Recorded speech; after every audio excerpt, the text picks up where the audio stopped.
taking me? Where is Liam? I don't even know if Bryce got my message. I need to escape, but how? I can't. I don't have the strength. Is this it? Is this the end? No! Liam! My poor baby boy! Hey, who the hell are you? Move out of the way! I am Captain Samuel Bryant, and you are under arrest for kidnapping, harassment, and use of violence. Do you know who you're talking to, guy? Do you know who Tom Davidson is? Tase him, boys. Come, Natalie. You are safe. Mr. Bryant, my dad, he has my son. He will do something bad to him. Please stop him. He must not be far away from here. Everything is fine, Natalie. Just No, you don't understand. My dad will kill my son. Mommy! Huh? Mommy! Oh, my boy. Oh, you are okay. Yes, Dad and Uncle Bryant saved me. You should have seen the look on Grandpa's face. Bryce, It's okay. You don't need to thank me. It's the least I could do. I want to marry you right now. Huh? my job here is done. Are you sure? Yay!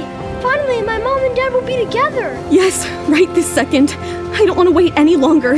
Let's go to the courthouse right now and get it done. Oh, okay. Let me make a few calls. Bryce took Natalie to the courthouse, and just like that, they got married. It was a marriage of convenience, but Natalie was ensured that Liam would be protected now. Bryce also caught himself smiling, looking at the adorable Liam jumping up and down with joy near his mom. I think that's the first time I have seen you smiling. What? No, I wasn't smiling. Yes, you were, Dad. I saw it too. No, my face does that on its own sometimes. Whatever you say. So, what now? I will have someone pick up all your things and move it into my house.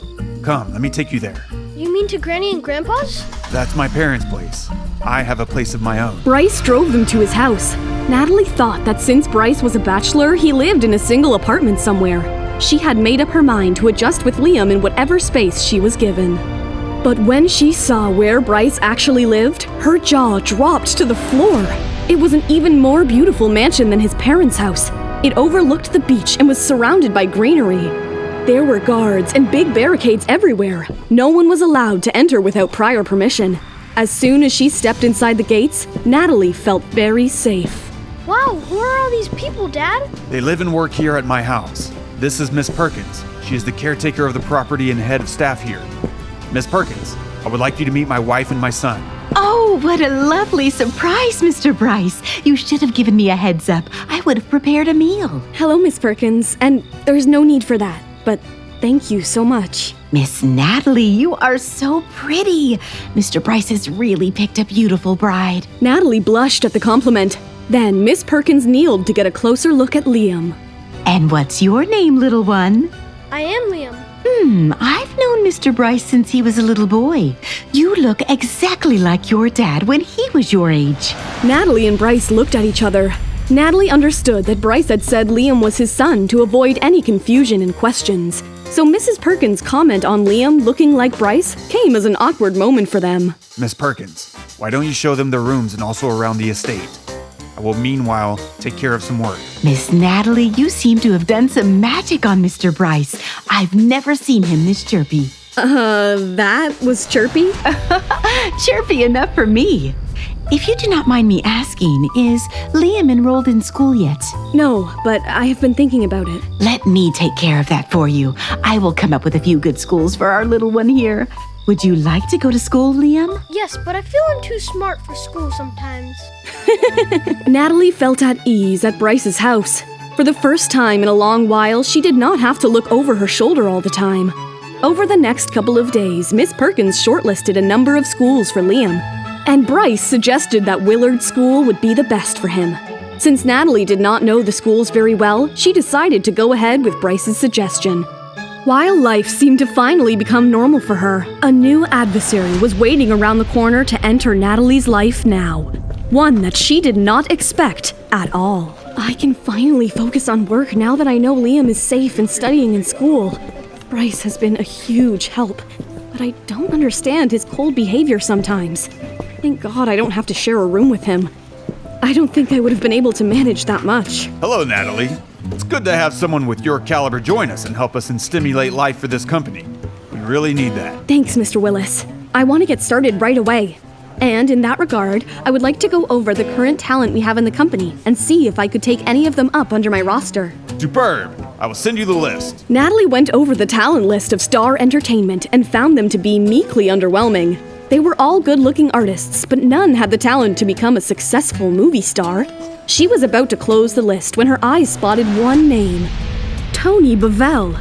Natalie recalled seeing a movie called Gone with the Wind, where Tony was merely starting out in the industry. His performance in that movie was amazing, but since then he had disappeared from the public eye. She called up Gary Willis immediately. Sir, who is Tony Bavell's current manager? It's Mark Ellington. Why? It's surprising that you have such a talented actor under your roster and he has not been used well. If you hand him over to me, I am sure I will be able to get him the projects he deserves. Okay, Natalie. I will have to talk to my superior about this. Gary Willis was confused with Natalie's demand. Tony Bavell was a nobody and a third-rate artist in the company. Why did she want him? He called his superior, who happened to be the CEO himself, Bryce Clare. Yes, sir. Sorry to disturb you, but I needed to get your opinion on this. Our newly hired artist manager, Miss Natalie Davidson, wants to get Tony Dovell under her registry. I was going to refuse her as he is not in lines with her skill set, but I wanted to get your go-ahead first. Bryce smirked. He knew why Natalie wanted Tony. Tony was an underdog and a talented one who had been misused by his current manager. Give him over. I think she will do a great job with him. Yes, sir. Tony, hi. Hey, I'm sorry.